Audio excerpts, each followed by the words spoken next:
Voilà, alors ce matin, je voudrais déjà tous vous saluer encore pour ceux qui nous ont rejoints, vous dire que Dieu est amour, Dieu est bon et ce matin, il a quelque chose pour vous. Alors, j'avais parlé au Luxembourg il n'y a pas longtemps sur la prière du Notre Père et après réflexion, je me suis dit que ce serait bien d'en parler ici et je l'ai encore un peu plus travaillé, je vais parler un petit peu différemment ce matin sur cette prière du Notre Père. Et pour tous ceux qui la voudront, ce sera comme une trame, un modèle, quelque chose qui va nous aider à prier. Des fois, on ne sait pas comment prier. Et donc, vous allez voir que dans cette prière, il y a de la consistance et il y a une ligne pour chacun et chacune. Alors, vous donnerez simplement votre adresse mail et on vous la communiquera. Je vois notre frère Gilbert qui vient d'Allemagne, là. C'est bien lui. Hein. Quelle surprise, sois béni, mon frère. Voilà.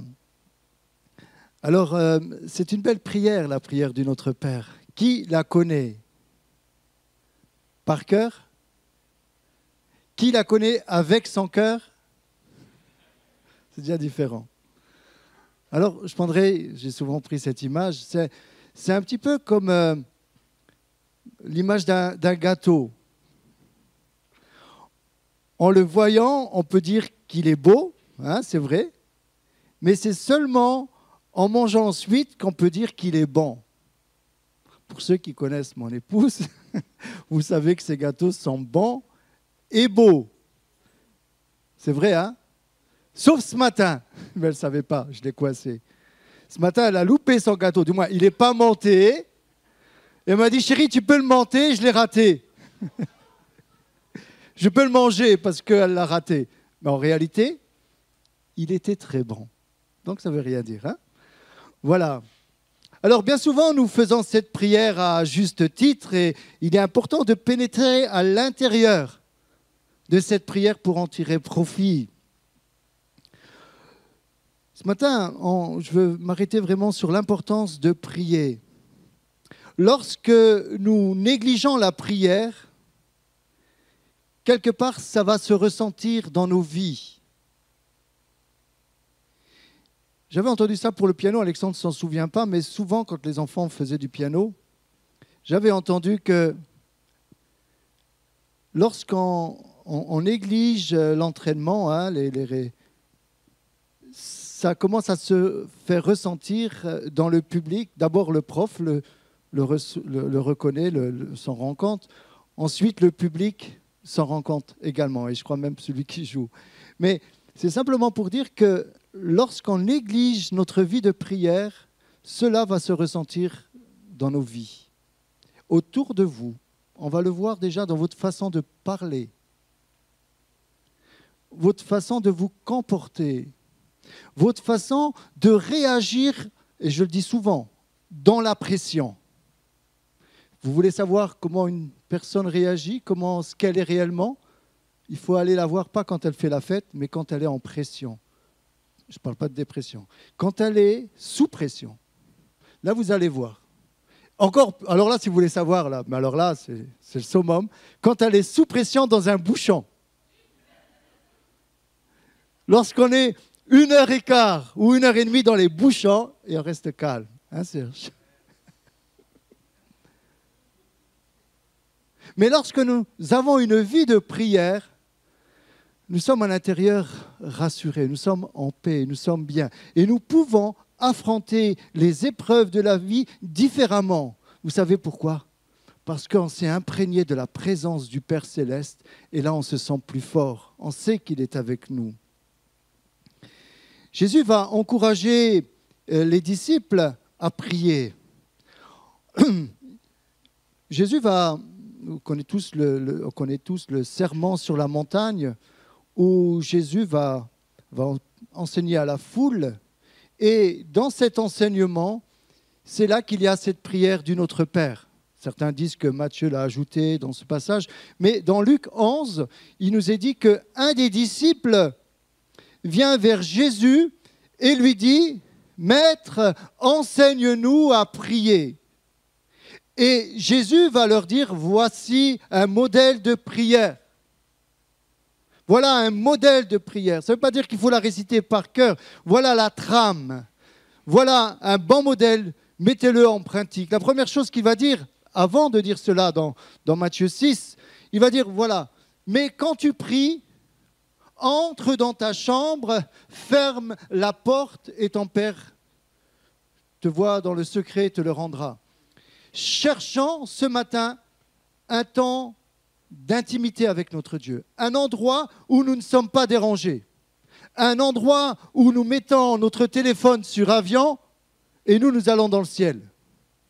C'est important d'avoir des temps comme ça. Bon, tu peux avoir ta musique avec toi de louange pour commencer, mais après, mets tout ça de côté. OK ? Et un moment cœur à cœur avec Dieu, face à face avec Dieu. C'est important. Pourquoi c'est important ? Parce que tout cela va amener ta croissance spirituelle. Et si tu n'as pas un moment d'intimité avec Dieu, tu ne vas pas pouvoir être imprégné de l'odeur du ciel, de la pensée de Dieu, de la volonté de Dieu.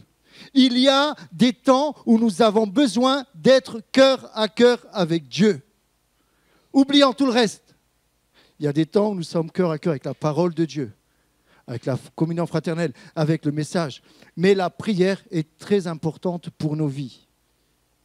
Lorsque tu es en prière et que tu te dis « mais je ne sais pas quoi dire », c'est pas grave.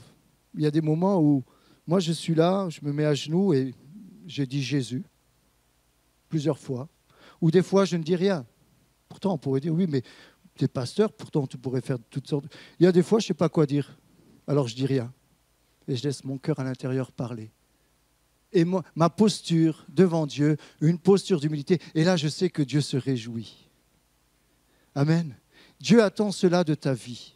Que tu aies un moment d'intimité où que les projecteurs sont éteints, où que tu es cœur à cœur. Il n'y a plus de cinéma là. Il n'y a plus de masque, il n'y a plus rien. C'est ton cœur avec Dieu. Et Dieu connaît ton cœur. Dieu lit dans ton cœur comme dans un livre ouvert. Et Dieu veut t'attirer dans sa présence pour parler à ton cœur. La Bible dit, je le conduirai au désert pour parler à son cœur. C'est dans l'intimité que Dieu veut parler à ton cœur. Il veut te révéler des choses précises. Il n'y a pas de détour à avoir. Et dans cette prière du Notre Père, c'est une prière qui est merveilleuse.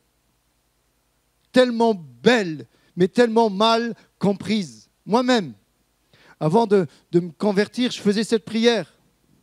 Moi, par contre, je n'étais pas comme Mario. Moi, j'ai fait ma communion. Je n'étais pas arrivé en retard. Mais je n'avais pas compris ce que c'était la communion. Par contre, j'avais appris cette prière du Notre Père. Et je l'utilisais comme un porte-bonheur. Ah, je dis souvent cette anecdote. Mes intimes la connaissent. À l'époque, je jouais au foot. J'étais gardien de but. J'avais fait un match où on devait être classé. Et pendant tout le long dans les buts, je disais, notre Père qui est aux cieux, que ton nom soit sanctifié, que ton règne vienne, que ta volonté soit faite. J'étais comme ça pendant tout le match. Je me prends un but. Je dis, c'est pas grave, notre Père qui est aux cieux, que ton nom soit sanctifié. Et je croyais que ça marchait comme ça, la prière. Mais je me suis rendu compte qu'on n'a pas été qualifié. Bon, c'est pas grave. Mais j'utilisais cette prière comme on me l'avait enseigné en réalité. Et en étudiant la parole de Dieu avec les années, je me suis rendu compte que si Jésus va donner ce modèle de prière, ce n'est pas pour rien. Il faut la comprendre, la pénétrer et la vivre. Vous êtes prêts? On démarre? Allez, on démarre. Déjà, rien que le fait de dire « Notre Père », déjà cela nous amène à un lien familial avec Dieu. Nous sommes, ça a été dit, enfants de Dieu. Nous sommes appelés enfants de Dieu. Nous l'avons chanté. Voici donc comment vous devez prier. On va déjà la lire, la prière. Un petit témoignage. Amen. Je ne peux pas m'empêcher. C'est simplement la mémoire d'une personne, Paul Éloi, que j'ai accompagné en fin de vie. Il avait 38 ans, je crois. Et je l'ai vu 3-4 fois. Il était en chambre stérile à Nancy. Il était à la fin. Il ne connaissait rien, pas grand-chose de Dieu en tout cas. Il a voulu voir un pasteur. Bref, je suis venu très rapidement, je ne connaissais pas. Il était dans cette chambre, je savais que c'était la fin. Et je viens avec une Bible, je lui laisse la Bible. Et Voilà, très rapidement, je lui dis, écoute, tu vois cette chambre-là, je vais vite, hein, ça c'est ta chapelle. Je dis, tu pries. Et pour que Dieu te réponde, tu prends la Bible et tu parles. Tu lui parles, il va te répondre au travers de la Bible. J'avais vraiment mis toute ma foi. Je dis, je crois que Dieu va te parler. Mais il faut que tu ouvres ton cœur et que tu lises la Bible. Il m'a dit, OK. Une semaine après, ou je ne sais plus exactement, il m'appelle, tout excité. Il me dit, Dieu m'a parlé, Dieu m'a parlé, Dieu m'a parlé. Je dis, qu'est-ce qui se passe, qu'est-ce qui se passe? Il me dit, j'ai fait une prière comme tu m'as dit. J'ai dit, Dieu, apprends-moi à prier. Comment je dois prier? Il me dit, j'ai ouvert la Bible et je suis tombé sur ce passage. Voici donc comment vous devez prier. Ça a été une expérience qui l'a marqué et qui l'a accompagné dans le ciel. Amen. Gloire à Dieu pour ses victoires. Et voici donc comment nous devons prier.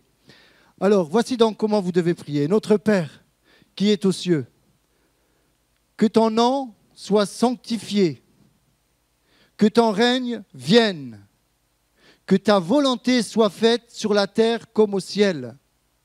Donne-nous aujourd'hui notre pain quotidien.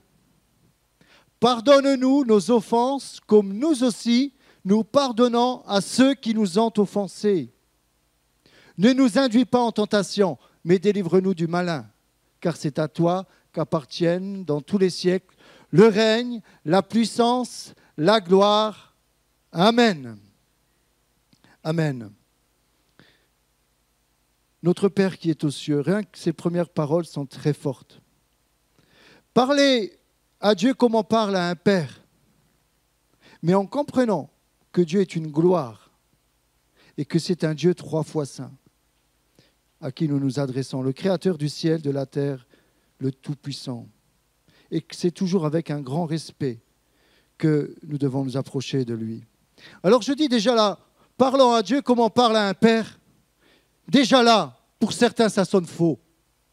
Je me souviens d'une personne au départ qui s'approchait de nous, Agnès, pour ceux qui la connaissaient du Luxembourg. On lui avait parlé de la prière du Notre Père et elle a commencé à pleurer. Elle a commencé à pleurer, on lui parlait de cette prière, en lui disant que Dieu était un Père. Elle a dit, mais vous ne savez pas, moi, ce que j'ai vécu avec mon Père? Vous ne savez pas ce que j'ai vécu avec mon Père? Moi, j'ai été de foyer en foyer, et tu me parles que Dieu, c'est comme un Père, mais moi, mon Père, ce n'était pas ça. Alors, j'aimerais vous dire, pour ceux qui, malheureusement, n'ont pas eu le modèle d'un bon Père, ça reste eux qui vous ont donné la vie et qu'il faut les respecter, même s'ils sont morts. C'est important. Parce que peut-être, et sans doute, eux-mêmes n'ont pas connu cet amour de Dieu, donc ils n'ont pas pu donner ce qu'ils n'avaient pas. Mais dans la parole de Dieu, il nous est parlé du modèle du Père qui est parfait et qui vous aime ce matin comme vous êtes. On retrouve cela dans le Fils prodigue, lorsque ce Père a été blessé par l'attitude de son fils, de ses deux fils. On va voir de quelle façon il va accueillir son fils qui s'est trompé, qui l'a déshonoré, qui l'a fait mal. Il va le pardonner, il va l'aimer. Ça, c'est le modèle. Je vous inviterai à lire tout simplement cette parabole du Fils prodigue pour voir un petit peu ce qu'est un père selon le modèle de Dieu. Ce père dans le Fils prodigue, c'est Dieu. Alors, quand Jésus va dire, quand tu pries, dis notre Père. Rien que cela, pour nous, ça sonne bien. Mais à l'époque, appeler Dieu Père, c'était explosif. Vous saviez ça? C'était une des raisons pour lesquelles on a crucifié Jésus, parce qu'il appelait Dieu son propre Père. Vous saviez ça? Parce que ce n'était pas possible. Dieu, ça ne peut pas être un père. Il y avait tellement de rituels, il y avait tellement de distance entre l'homme et Dieu que ce n'était pas possible d'appeler Dieu son propre père. Et Jésus va réduire la distance, va ramener cela à une relation d'intimité et d'amour avec un Père merveilleux. Jésus apporte un nouveau concept, une nouvelle dimension. Certains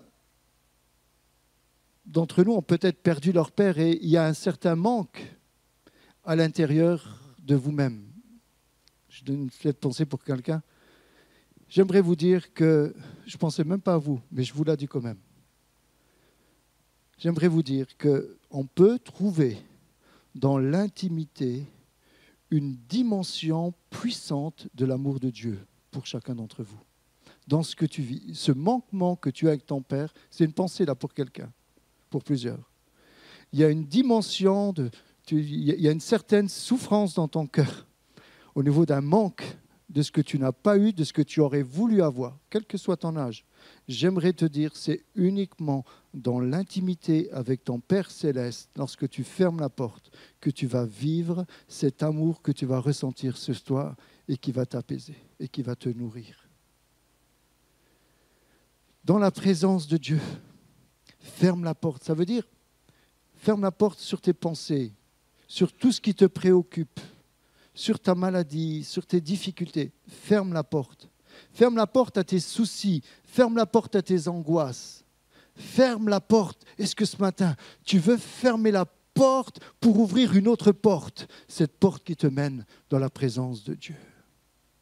C'est important de comprendre qu'il y a des situations dans ta vie.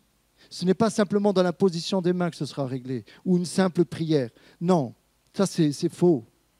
Dieu peut te bénir au travers de la position des mains. Dieu peut te bénir au travers d'une prière, mais d'une façon générale.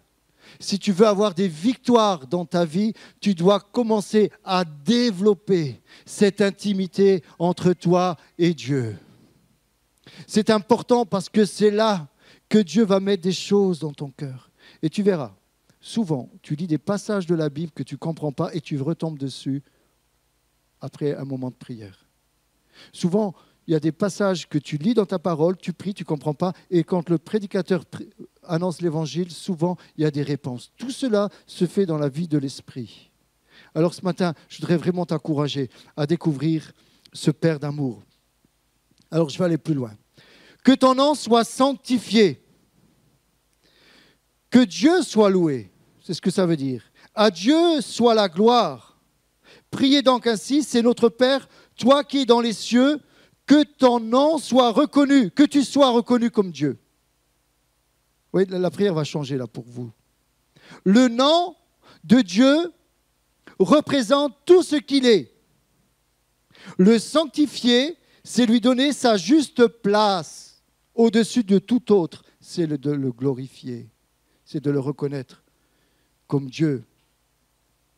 Combien de fois, dans nos prières, nous pensons d'abord à nos besoins en oubliant la grandeur de Dieu. Cette prière de notre Père est faite en deux parties.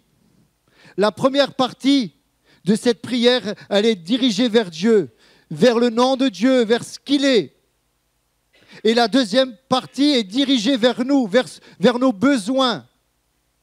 Et souvent, nous oublions l'ordre des choses. Nous commençons par nos besoins et nous finissons par pensant un peu à lui, à sa gloire. Non, si vous comprenez, vous allez être plus efficace dans votre prière. Nous commençons notre prière par que ton nom soit sanctifié, glorifié. À toi la gloire, à toi. Et après tu viens et tu fais tes demandes privées. Le besoin de ton pain quotidien. Dieu sait très bien ce que tu as besoin matériellement. Dieu le sait. Mais Dieu a besoin avant tout que tu lui rendes gloire. Comme un enfant va donner des louanges à ses parents. Pas dans le sens de... mais simplement dans l'affection. Dieu nous aime tellement qu'il nous veut dans sa présence, tout simplement. Moi, je sais qu'avec mon épouse, quand nous avons la joie d'avoir nos enfants à table avec nous, le dimanche en particulier, parce qu'on arrive à tous les réunir, on est heureux, comme les parents. Je pense que chaque parent peut dire, voilà, je suis content, j'ai mes enfants qui viennent, parce que souvent, ça ne se passe pas comme ça, malheureusement, dans les familles. Et nous sommes tristes pour ceux qui, malheureusement, vivent ces choses. Mais dans l'ordre des choses, c'est la famille, c'est dans le cœur de Dieu. Combien de fois, je le disais, nous passons à côté parce que nous sommes focalisés par nos besoins plus que par les besoins de Dieu. Cherchez d'abord le royaume de Dieu et sa justice, et toutes choses vous seront données par-dessus tout. Ce matin, ce que j'aimerais vous dire, c'est qu'il y a un ordre des choses. tu as des besoins, mais apprends d'abord à t'effacer, à penser à Dieu, à ses besoins, et ensuite, tu verras, ça va être plus efficace. Commence à prier pour les autres aussi. Tu verras l'efficacité de cette prière. À l'époque biblique, on attribue au nom une importance considérable. C'est-à-dire, il y a une relation directe entre le nom et la personne, à un tel point que savoir le nom de la personne, c'est le connaître intimement. Je m'explique. Par exemple, lorsqu'il est parlé d'Emmanuel, Emmanuel veut dire quelque chose. Emmanuel veut dire Dieu avec nous.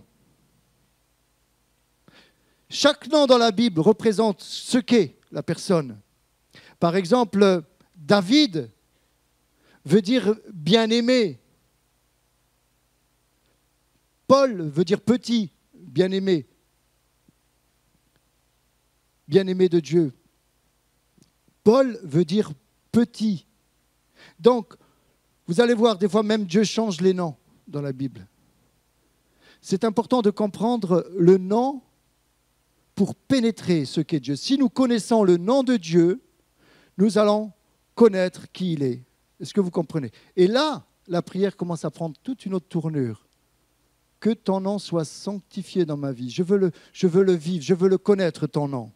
Et on commence avec le nom de Dieu. Plusieurs noms de Dieu. Moi, j'en ai pris 8, mais il y en a d'autres. Donc, lorsque je vais dire Yahvé Jiré, je suis en train de dire, Yahvé Jiré veut dire que tu es l'Éternel qui pourvoit. Quand je dis que ton nom soit sanctifié dans ma vie, je suis en train de maintenant de creuser dans le nom de Dieu et d'aller maintenant dans ce nom qui dit que l'Éternel est celui qui pourvoit. Donc, ma prière prend une autre tournure, c'est-à-dire, Seigneur, parce que tu es celui qui pourvoit dans ma vie. Parce que ton nom, c'est Yahvé Jiré, je sais que tu pourvois dans ma vie. En disant que ton nom soit sanctifié, je suis en train de confesser que l'Éternel est celui qui pourvoit dans ma vie. Ça, c'est le premier nom. Et je peux vous dire que l'Éternel est celui qui pourvoit dans ta vie, même si tu ne le sais pas. C'est important de mettre ta confiance en lui. Dans tout ce que tu vis, il est avec toi, même s'il y a des choses que tu ne comprends pas. Nous étions, donc je le disais, Serge m'a accompagné pour ce voyage professionnel en Italie et au bout on a fait 4000 km à peu près. Et en passant à Florence, à peu près, je ne sais pas quoi, 1000 km, la voiture tombe en panne. Juste après une aire de station-service, il y avait une voie d'accélération et ensuite c'était très dangereux parce qu'il n'y avait pas de bande d'arrêt d'urgence. Et juste à ce moment-là, c'était Serge qui roulait et il me dit, il n'y a plus de jus, il n'y a plus de compression. La voiture n'avance plus, elle avançait tout doucement. Et on s'est juste mis à la fin de cette voie d'accélération, mais c'était très court, mais c'était très dangereux. Et heureusement qu'on était au bout. Et après, ça défilait. Vous savez, pour ceux qui vont sur le tour de l'Italie, à Florence, je peux vous dire que ça y va. 2 à 3 minutes après, il y avait la police derrière nous qui nous protégeait avec le gyrophare. Et après 5 à 10 minutes, il y avait une deuxième voiture de police plus loin qui déjà prévenait. Dieu avait pourvu déjà. Alors vous allez me dire, mais pourquoi tu es tombé en panne?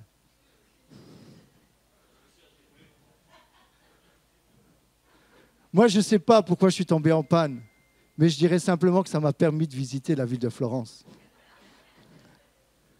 aux frais de la princesse. Et nous avons eu une voiture de remplacement et tout. Bref, c'était simplement pour dire que des fois, il y a des choses qu'on ne comprend pas. Mais Dieu est avec nous, Dieu pourvoit. Et j'aimerais te dire ce matin, dans la situation que tu vis, Dieu a déjà pourvu à la solution. Le problème, c'est qu'on arrive des fois au bout et on arrive près du trou et on se dit, oui, mais il n'a pas encore pourvu et je vais tomber. Le Seigneur te dit, non, tu ne tomberas pas. Fais-moi confiance. Bien souvent, c'est au bout du tunnel qu'on voit la lumière. On a fait des grandes galeries, là, vous savez, ça dure des fois très longtemps. Le tunnel du Gothard, 17 km, je crois, à peu près. Des fois, on est dans des grands tunnels comme ça, hein, dans des grandes galeries, on se dit, mais elle est où la lumière? Et ça chauffe. Hein. Vous savez que, pour ceux qui ont déjà fait l'expérience, vous savez que dans le tunnel du Gothard, quand vous le prenez au milieu, il y a une différence au moins de 10-15 degrés en plus. Ben, j'aimerais te dire, quand tu es au milieu du tunnel, ça chauffe bien souvent dans ta vie. Mais bientôt, il y a la lumière. Dieu pourvoit dans tes besoins, dans ce que tu vis. Mais va chercher dans sa présence la solution. Est-ce que tu vas chercher la solution dans sa présence? Vous savez, des fois, c'est simple. Il y a deux pieds. Il y a la prière et la parole de Dieu. Ça, c'est les bases. Tu veux vivre de grandes choses. Il n'y a pas de détour. Il faut passer par le tunnel. Il faut passer par là. C'est un sens unique. Là. Il faut y aller. Il faut y aller dans la présence de Dieu. Il faut aller chercher la bénédiction. Tu te rendras compte que bien souvent, et dans la parole de Dieu, Dieu a toujours pourvu au sacrifice. Dieu a pourvu au sacrifice. Je prends souvent cet exemple qui m'a parlé à un moment très critique de ma vie. C'est l'exemple de Joseph, fils de Jacob. Ses frères l'ont trahi, l'ont rejeté, l'ont vendu. Ils l'ont mis dans un trou, dans un puits sans eau. Il a crié pour que ses frères viennent l'aider. Il pleurait, il était juste, il était droit dans ce qu'il faisait. Peut-être qu'il parlait un peu de trop, il a donné cette vision qu'il n'aurait peut-être pas dû, je ne sais pas. Mais Dieu tenait tout dans ses mains. Mais j'aimerais te dire, à l'exemple de Joseph, il était dans une épreuve où il criait dans un puits. Imaginez, il le jette dans un puits, ça résonne à l'intérieur. Dieu m'a parlé au travers de cela. J'aimerais qu'il vous parle ce matin. Et lorsqu'il était au plus profond, imaginez, vous savez les échos. Quand on crie comme ça, il y a des échos. Moi, je pense que quand on crie fort. Je ne pense pas qu'il devait crier doucement. Mes frères.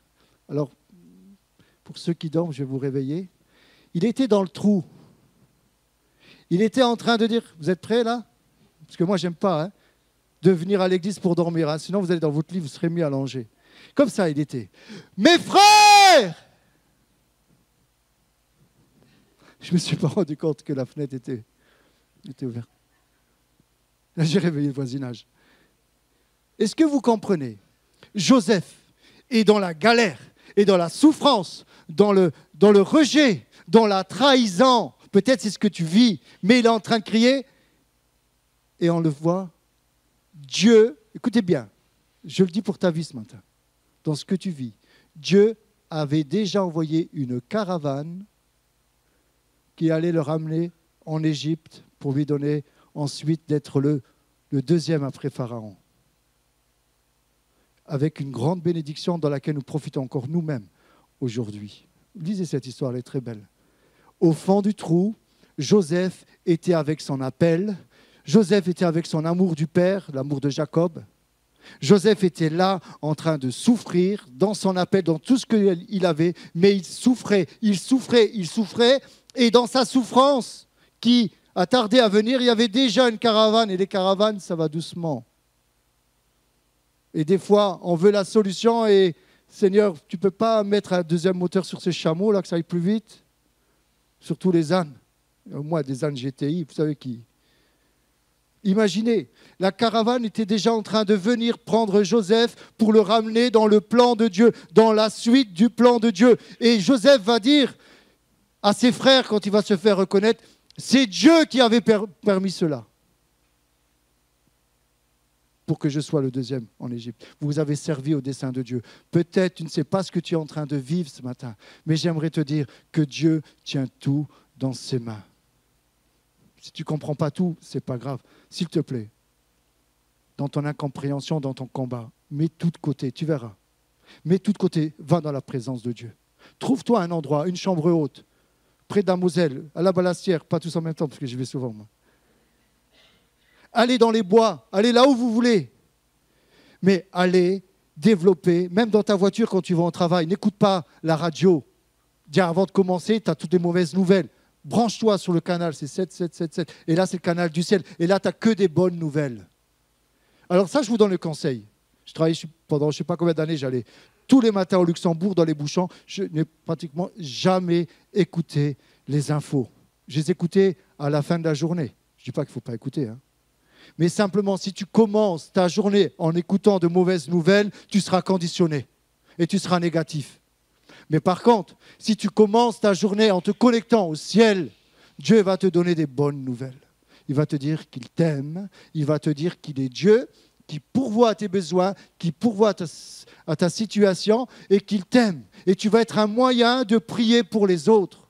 Comment tu utilises ton temps? Aujourd'hui, on n'a plus le temps de prier. On est tellement occupé à tout un tas de choses. Jésus va dire à ses disciples, vous n'avez pu prier 1 heure avec moi. Il avait besoin d'eux dans le jardin de Gethsémane. Bien sûr, il y avait la tristesse, ils étaient fatigués. Jésus leur a fait ce reproche quand même. Moi, Pierre, j'irai jusqu'au bout avec toi, et les disciples aussi. Nous, on fera tout pour toi. Peut-être vous avez fait des prières comme ça. Moi, je mets Dieu, lorsque vous avez pris votre baptême, moi je servirai Dieu de tout mon cœur, je ferai tout. Ben, continue à le faire. Reprends la course si tu t'es arrêté en chemin. Commence à lui donner quelques minutes de ta vie. Et à la fin de ta journée, si tu te dis, purée, mais j'ai rien fait de ma journée, tu pourras dire, mais j'ai donné au moins 5 minutes à Dieu. Après, tu peux augmenter. Tu peux donner 5 minutes de la prière, de la Bible. Après, tu peux augmenter à ton rythme. Je ne te dis pas de commencer par 1 heure. Mais où est la barre pour toi? Je te dis ça pour que tu sois béni dans ta vie. Tu ne pourras pas être béni si tu ne pries pas. Aujourd'hui, même les serviteurs de Dieu, il y a des sondages qui sont faits qui ne prient pas. Et c'est triste. C'est triste. Alors j'aimerais vous encourager à prier et à venir nombreux aux réunions de prière. Parce que c'est là que vous allez avoir des victoires pour votre vie. Il n'y a pas de détour. Il n'y a pas de détour. Tu as beau avoir toute la foi du monde. Si tu ne vas pas prier, ce sera incomplet. Que ton nom soit sanctifié. Yahvé Jireh. Yahvé Rapha. Je suis l'Éternel qui te guérit. Les 2/3 de son ministère, Jésus a guéri. Et il est important pour nous de prier pour la guérison du corps et de l'âme. Mais j'aimerais te dire, lorsque tu pries pour la guérison du corps ou de l'âme, tu ne pries pas pour que Dieu te guérisse. Tu pries ou tu proclames que tu es déjà guéri. C'est la différence dans cette prière de l'Ancien Testament et du Nouveau Testament. Dans l'Ancien Testament, Ésaïe va dire, Ésaïe 9, je crois que c'est Ésaïe en tout cas, va dire que c'est par les meurtrissures que vous êtes guéris.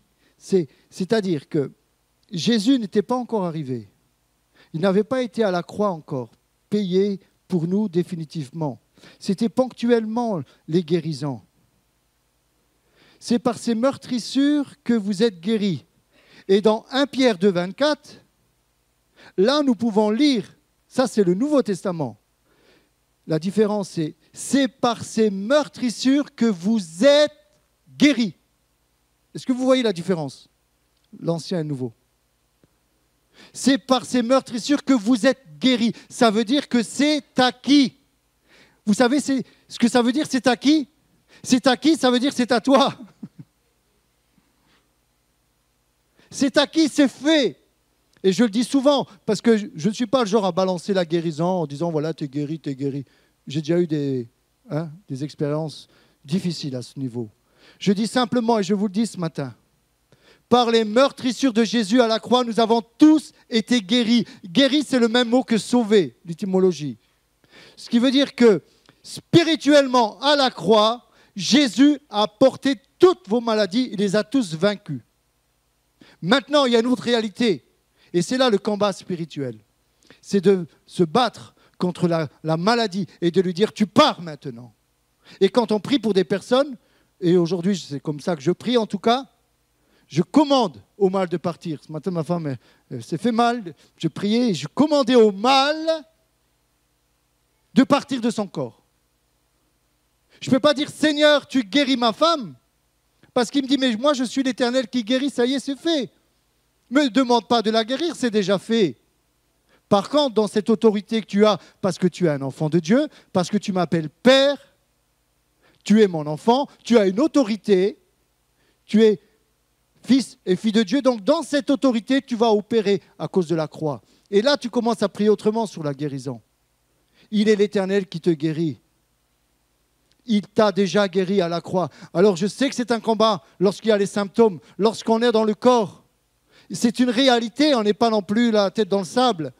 Il y a une réalité du combat. Mais j'aimerais te dire ce matin, tant qu'il y a de la vie, il y a de l'espoir. Il faut prier jusqu'au bout et proclamer dans ton corps qu'il a été guéri. Il y a des combats qu'on gagne et il y a des combats qu'on perd. Je ne peux pas dire l'inverse. En tout cas, c'est moi. Mais on devrait gagner tous les combats. Mais moi, je n'y arrive pas. Mais j'en ai gagné. Et aujourd'hui, j'en ai perdu beaucoup plus que j'en ai gagné. Mais ce n'est pas pourtant que je m'arrête dans mon combat. Vous avez compris? Il est l'Éternel qui te guérit. Il y avait Rapha. Il y avait Nissi. L'Éternel, ma bannière. C'est un drapeau de victoire. C'est lui qui combat pour nous. On ne pense jamais à ça. Après que Josué et ses hommes ont remporté la victoire, Moïse construit un autel à Dieu et déclare « L'Éternel, ma bannière ». Il y a donc une notion de victoire. Certains versets font référence à la délivrance, à la protection ou à la guérison, entre autres choses.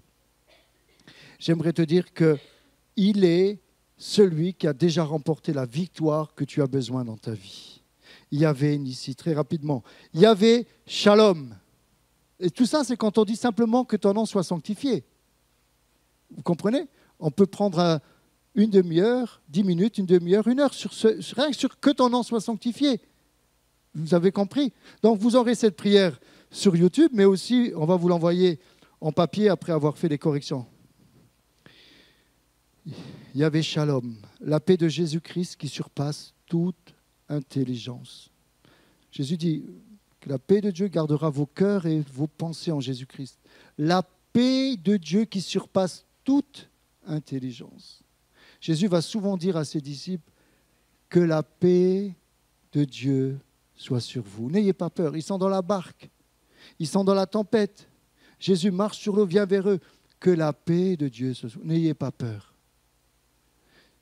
Si tu es branché sur le canal de ce monde, tu auras la peur face à un problème. Si tu te branches sur le canal de Jésus de la prière, tu entendras Jésus qui te dit « N'aie pas peur.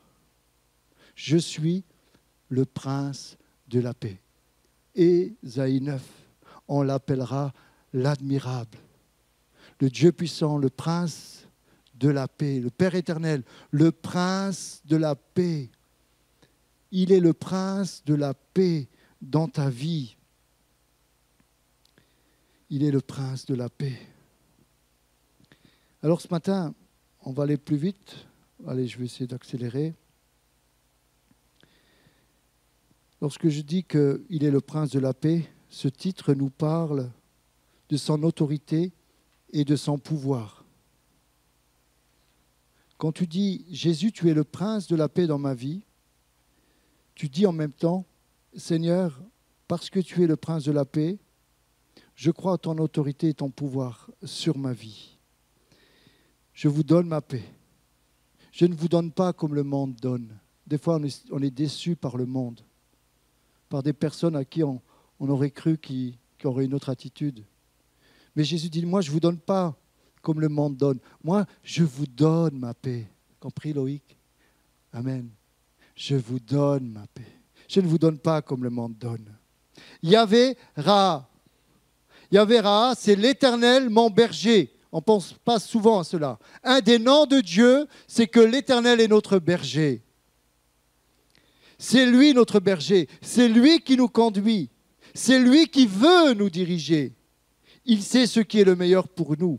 Il veut le meilleur pâturage pour ta vie. Jésus est le bon berger. Quand il est dit que Jésus est le bon berger, c'est qu'il y a aussi des mauvais bergers. Et aujourd'hui, si tu ne veilles pas, la société, le monde sans Dieu devient ton berger et tu ne t'en rends pas compte. Et il te conduit dans certains pâturages qui ne sont pas ce que Dieu veut pour toi. Il y a une réalité. Il y a de mauvais bergers. Je ne rentrerai pas dans les détails. Mais j'aimerais te dire que Jésus est ce bon berger pour ta vie. Et il veut te conduire là où tu seras bien, tu seras en sécurité. Alors très rapidement, j'arrête pas de dire très rapidement, mais il faut aussi que je me dépêche. Il y avait Tsidkenu, excusez-moi la prononciation, c'est Dieu notre justice. Nous sommes lavés par la justice de Jésus. Pardonnez. Juste veut dire que nous sommes traités comme si nous n'avions pas de péché. Dieu nous accorde sa justice par la justice de Jésus. C'est aussi un nom symbolique, sacré, appliqué à Jérusalem ou au Messie. J'aimerais te dire ce matin que Jésus est ta justice. Je le dis souvent, il est le juste juge. Si peut-être tu traverses une situation d'injustice, remets-toi à Dieu qui est le juste juge. Il est droit, il est le juste, c'est lui qui te rendra justice. C'est lui qui fait justice dans ta vie. Si tu es dans une situation d'injustice, j'aimerais te dire, c'est l'Éternel, la justice, notre justice. Yahvé Shama, c'est Dieu présent. L'Éternel est ici. La traduction, c'est il entend, il écoute, toujours présent aujourd'hui par le Saint-Esprit. Et nous sommes le temple du Saint-Esprit. L'Éternel est ici, là, ce matin avec nous. Lorsque tu pries, tu vas dans ta chambre, la Bible dit, ton Père qui est dans le secret te le rendra. Il est là, il est ici. Du moment que tu commences à prier, sincèrement, Dieu est ici, là où tu pries. Quel que soit l'endroit, Dieu est ici, là où tu te tiens avec un cœur ouvert. Dieu est ici pour toi ce matin. Saisis-le, saisis-le. El Shaddai, il est traditionnellement traduit par Dieu tout-puissant, Dieu bon. Dieu est la ressource inépuisable de toute bénédiction. Dieu est le tout-puissant. Nos problèmes ne sont pas assez grands pour lui. Amen. Il est le tout-puissant. Qu'est-ce qui est trop petit pour Dieu? Sa main n'est pas trop courte pour agir dans ta vie. Il est le tout-puissant. Regarde le ciel, regarde la terre, regarde la mer. Tu verras la grandeur de Dieu. Ce Dieu créateur, le tout-puissant, il dit et les choses arrivent. C'est ce qu'il veut faire dans ta vie. Engage-toi ce matin auprès de ce Dieu créateur, ce tout-puissant. Tu verras sa puissance se manifester dans ta vie. Va chercher sa présence et tu verras sa toute-puissance. Ensuite, très rapidement, que ton règne vienne. Chérie, la prochaine fois que je dis très rapidement, tu m'arrêtes. Que ton règne vienne. Avant l'arrivée de Jésus, c'était le règne de Satan dans ce monde. Adam et Ève ont donné l'autorité par leur désobéissance à Satan. Et lorsqu'on dit que Jésus est déjà venu pour le premier règne, il a régné, il a écrasé la tête du serpent. Il a repris au diable le droit qu'il avait, son règne. Il a repris cette autorité et nous l'a donnée à nous sur le diable. Et aujourd'hui, nous prions, lorsque nous disons que ton règne vienne, nous disons aussi que ton règne vienne, Jésus, que ton règne revienne, reviens. Maranatha, c'est ça que ça veut dire que ton règne vienne. Jésus revient régner dans ce monde et qu'il commence déjà à régner dans ton cœur, que ton règne vienne dans ton cœur, dans ta vie, qu'il commence déjà à régner, c'est ça que ton règne vienne, que ton règne vienne dans ma vie, commence par cela. Que ton règne vienne dans ma famille, et c'est là la bénédiction. Que ton règne vienne dans mon travail, que ton règne vienne là où je suis, mais que ton règne vienne dans ce monde qui a tellement besoin de toi. Prions dans ce sens-là. Que ton règne vienne. Que ta volonté soit faite sur la terre comme elle est faite dans le ciel. Rien que cela est très important. La volonté de Dieu, c'est quoi? C'est que tous les hommes soient sauvés, parviennent à la connaissance de Jésus. Mais dans sauver, il y a aussi guéri, je le disais tout à l'heure. Lorsque nous disons que ta volonté soit faite sur la terre, comme elle est faite dans le ciel, ça veut dire que dans le ciel, c'est parfait. Dans le ciel, c'est la bénédiction. Dans le ciel, il n'y a pas de peur. Dans le ciel, il n'y a pas de crainte. Il n'y a pas la maladie. Dans le ciel, la volonté de Dieu qui est dans le ciel, elle est bonne, parfaite et agréable pour ta vie. Donc, quand je fais cette prière, je vais chercher dans le ciel ce qui est parfait et je le mets sur la terre qui est imparfaite. Que cette volonté qui est parfaite, que la guérison qui a été acquise dans le ciel soit manifestée sur la terre. Que ta volonté soit faite sur la terre. Parce qu'elle est déjà faite dans le ciel. Mais je veux qu'elle soit faite sur la terre. Je veux qu'elle soit faite dans ma vie. C'est ça, cette prière. Et là, ta prière, elle devient puissante. Face à tes difficultés, tu sais que tout est acquis dans le ciel. Tout est parfait. Et ce que tu as besoin, tu vas le chercher et tu le proclames dans ta réalité de cette terre. Dans ton quotidien, dans ce que tu vis. Amen. Que ta volonté soit faite sur la terre comme celle. Donne, et là, ça c'est la première partie. La deuxième partie, c'est maintenant pour nous. Vous comprenez? Et déjà, même dans la première partie, honnêtement, il y en avait aussi pour nous. Hein? Quand on dit que tu es celui qui pourvoit, on pense à nos besoins. Maintenant, donne-nous aujourd'hui notre pain de ce jour. Est-ce que nous faisons cette prière dans notre pays où nous pouvons manger assez facilement? Bon, pas forcément des super plats, mais on arrivera toujours à manger avec les associations, avec toutes ces choses. Est-ce que ce matin, tu oses prier encore cette prière, ce modèle que Jésus t'enseigne? Donne-nous aujourd'hui notre pain de ce jour. J'essaie de la faire régulièrement.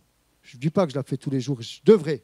Mais j'essaie de la faire de plus en plus. Quand je suis dans cette prière, je dis, Seigneur, donne-nous notre pain quotidien. Ça veut dire, donne-moi la santé pour aller travailler, pour avoir mon pain. Donne-moi un travail pour acheter le pain quotidien. Que ce ne soit pas le pain de la paresse. Donne-moi un peu en plus pour que je donne à celui qui n'en a pas. Donne-moi pour que je puisse donner à l'œuvre de Dieu. Donne-nous notre pain quotidien de ce jour. C'est important de comprendre que tout ce que nous avons, tout nous vient de Dieu. Beaucoup de passages là-dessus, un jour je parlerai sur ça. Mais j'aimerais te dire, n'oublie pas que tout ce que tu as, même si tu as des millions, des milliards en banque, c'est rien du tout ça. Pense que tout ça, c'est Dieu l'a permis pour ta vie. Même si tu n'as pas un grand compte en banque, le peu que tu as, remercie Dieu. Moi, je me suis rendu compte d'une chose, c'est bien souvent les gens les plus modestes qui donnent le plus. Oui, même dans l'œuvre de Dieu. C'est vraiment important ce que je dis. Et moi, je ne parle jamais de la dîme, vous avez remarqué, des offrandes, ce n'est pas mon sujet. Mais j'aimerais dire que j'étais repris, mais un jour Dieu enverra quelqu'un parler de cela. Mais souvent, on est privé parce qu'on est trop égoïste. La Bible dit, j'étais repris, c'était hier je crois. Nous avons des maisons lambrissées et le temple de Dieu est en train de partir en déconfiture. Souvent, il y a une réalité. Dieu dit, je vous ai béni avec de belles maisons et vous ne vous occupez pas de mon œuvre. Et bien souvent, la Bible dit, mettez-moi de la sorte à l'épreuve et vous verrez si pour vous, je n'ouvre pas les écluses des cieux. En parlant de la dîme. Mais je ne veux pas parler de ça. Mais je veux simplement dire que des fois, on oublie cette dimension du pain quotidien. Dieu va te donner plus de pain pour les autres. Et plus tu vas donner, je ne parle pas d'argent, mais plus tu vas donner, plus tu vas être béni. Moi, je bénis Dieu pour le parcours avec mon épouse. Le peu que nous avons eu, nous avons toujours investi pour le royaume de Dieu. Et aujourd'hui, nous ne manquons de rien. Je bénis Dieu, mais on a toujours mis dans les moments les plus difficiles. Pendant des années, nous étions à découvert, mais nous avons toujours mis l'œuvre de Dieu en avant. Et aujourd'hui, je dis que Dieu soit béni. Notre maison est payée. Nous avons une société, même qu'il y a des dettes, mais nous avons été bénis. Nous sommes heureux. Pourquoi? Parce que nous avons mis Dieu à la première place. Et nous nous oublions jamais que notre pain quotidien, c'est Dieu qui nous le donne. Amen. Amen. Je ne l'ai pas dit. Pardonne-nous nos offenses comme nous pardonnons à ceux qui nous ont offensés. Si nous avons de la haine dans notre cœur, notre prière ne sera pas acceptée par Dieu. C'est ce que dit la Bible. besoin de découvrir son amour pour ensuite pardonner. Le pardon n'est pas humain, il est divin. Important de comprendre que c'est lui qui nous donne la force de pardonner. Olivier en a parlé la semaine dernière. La semaine dernière, nous étions sur la route, mais nous avons suivi par WhatsApp. Dieu te pardonne pour que toi aussi tu pardonnes. Ce n'est pas toi qui vas pardonner pour qu'ensuite Dieu va te pardonner. Est-ce que tu as compris? Le pardon, il est déjà acquis de Jésus-Christ. Et parce que le pardon, tu l'as, tu dois méditer sur ce que toi, tu es un pécheur. Et que si tu n'avais pas reçu ce pardon de Dieu, le chemin, c'était l'enfer. Et parce que Dieu t'a donné ce pardon, il va te donner la force de pardonner à ceux qui t'ont offensé. Ne nous laisse pas entrer dans la tentation, mais délivre-nous du malin. Garde-nous dans la tentation. Je termine avec ça. Car c'est à toi qu'appartiennent l'honneur, la puissance et la gloire. C'est au cas où j'oublie. Voilà, ça je l'ai dit. Ne nous laisse pas, je ne suis pas un théologien, Marie-Pierre, excuse-moi, je ne fais pas les choses bien dans l'ordre. Ne nous laisse pas entrer dans la tentation. C'est-à-dire, Seigneur, ne me laisse pas succomber. C'est Job, je crois, qui dit, je mettrai une garde à mes yeux. Combien nous, les hommes, nous sommes agressés aujourd'hui de plus en plus lorsqu'il y a des femmes qui sont de plus en plus dévêtues. Ça nous souille, vous ne pouvez pas savoir. Les grands décolletés, tout ça, tous les trucs moulants, on n'en parle pas. Hein. Mais tous les hommes, on a le même problème. La tentation est là. Et si tu restes, tu te souilles. Tu te souilles et c'est ce que le diable veut. Même les femmes, hein, attention, elles ne sont pas sur notre planète. Hein. Même vous aussi, si vous ne veillez pas, il y a la tentation. Garde-nous. Alors qu'est-ce que tu fais? Tu vois qu'elle est décolletée, tu tournes ton regard. C'est pour ça que j'invite les sœurs à avoir une tenue décente. Amen. C'est pas moi qui le dis, c'est Paul. Pourquoi? Parce qu'il y a peut-être des frères au milieu de nous qui sont tordus.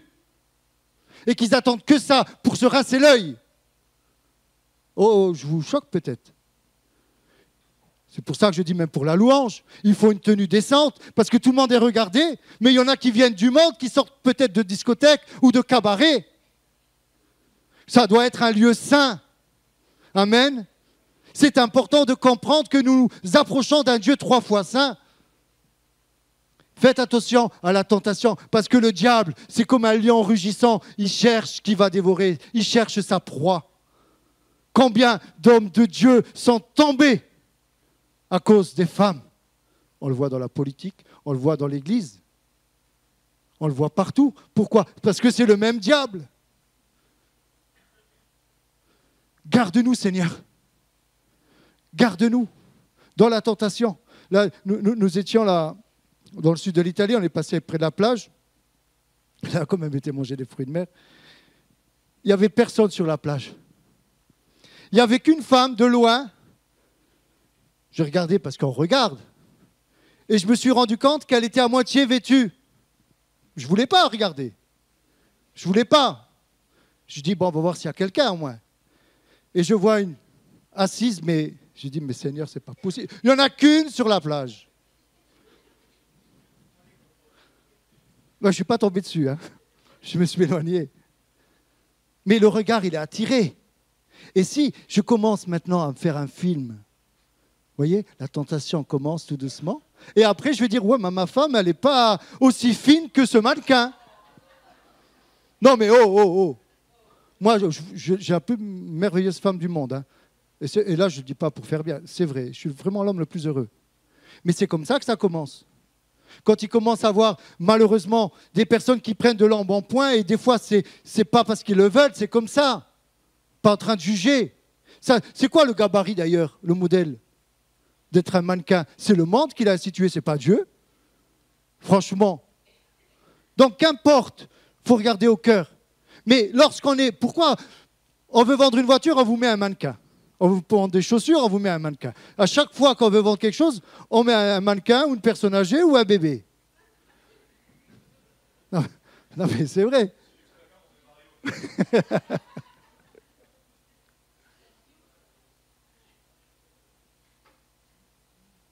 Non,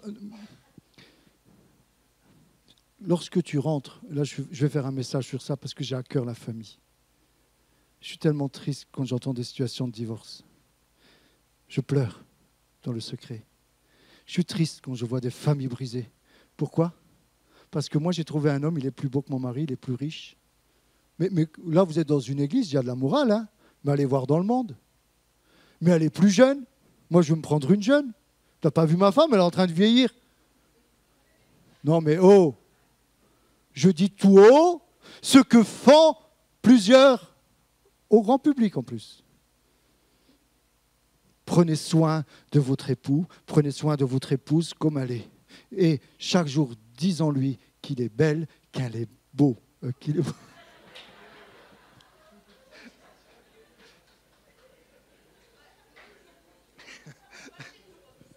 Excusez-moi. Aujourd'hui, je ne sais plus parler. Je ne sais même plus comment il faut parler. Parce que quand on dit ça, il ne faut pas dire ça, il faut dire ça, il ne faut pas dire ça. Moi, je ne sais plus où j'en suis. Hein. Mais une chose est sûre. J'ai traîné avec Serge. Non, tu as vraiment un bon mari et qui t'aime. Non, mais c'est vrai. Nous sommes de ceux qui avons les valeurs du couple et de la famille, qui a été enrichi, pas seulement par notre culture italienne, mais qui est enrichi par Dieu, par la parole de Dieu. Amen. Je vais m'arrêter là, pour de vrai. Délivre-nous du malin, car, je n'ai pas oublié Marie-Pierre, car c'est à toi qu'appartiennent l'honneur, la puissance, le règne, la gloire. Amen. Car c'est à toi qu'appartiennent, ça dépend des traductions, hein, dans tous les siècles, le règne, la puissance et la gloire. Oh, il faut qu'on le dise ensemble. On va même dire, ne nous induis pas en tentation. On va répéter ça ensemble et on va appuyer, surtout, hein, mais surtout sur la puissance et la gloire qui appartient à Dieu. Ne nous induis pas en tentation, mais délivre-nous du malin, car c'est à toi qu'appartiennent dans tous les siècles le règne, la puissance et la gloire. Amen. Amen, les musiciens. Amen. On rend gloire à Dieu.